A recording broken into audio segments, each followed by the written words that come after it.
So you talk about creating like a co-parenting vision together. You talk about Mhm. creating an agreement together. These are the foundations Mhm. of creating some stability between in the relationship and being able to communicate from a basis of what we agree on. Does Yeah. that make sense? Yeah. Yeah, absolutely. I think if you think about your co-parenting team as a nonprofit or a business Mm. with a goal of one goal to raise a happy and healthy child.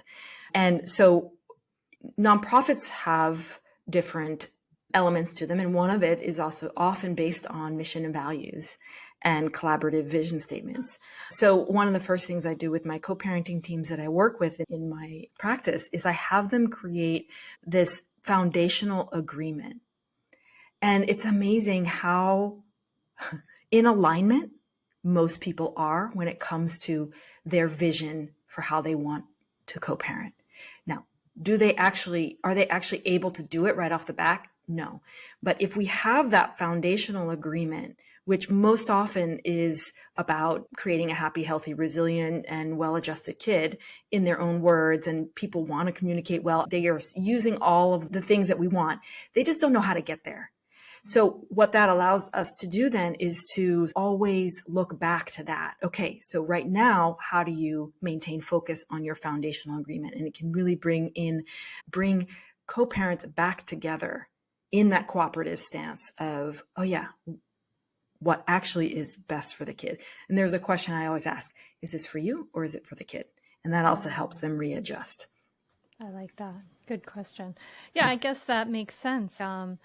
It, if you get a little lost in the weeds down the road, but you're like, okay, this is getting messy, we're getting triggered, we can come back to this is what we agreed on. This is our mission, this is our vision, is this Mhm. aligning with this, right? And has it worked that way for you and your co-parent, for instance?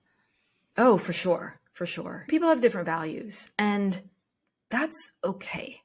On any team, like on a soccer team or basketball team, you're going to have different players who come on and they're going to have all their different backgrounds, but the goal is still about winning the game.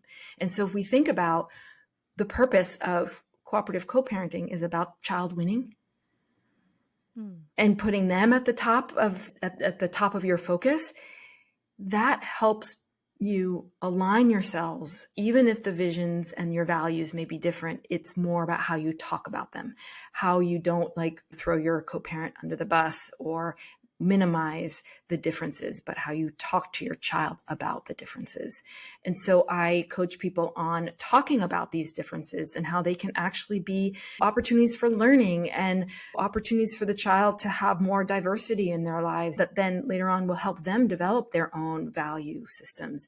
I often hear a lot of people struggle with, in the name of consistency, they have so much conflict. It's not the same and our values are different, but that fight is actually worse for kids than figuring out how to talk about the differences and helping Hmm. your kid navigate the differences between the Hmm. two homes.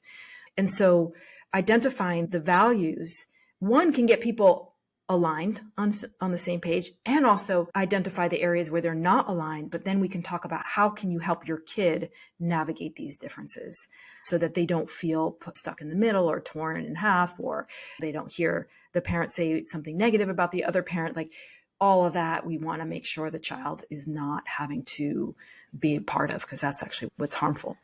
Yeah, the adults need to adult about those things. Yes, they absolutely do.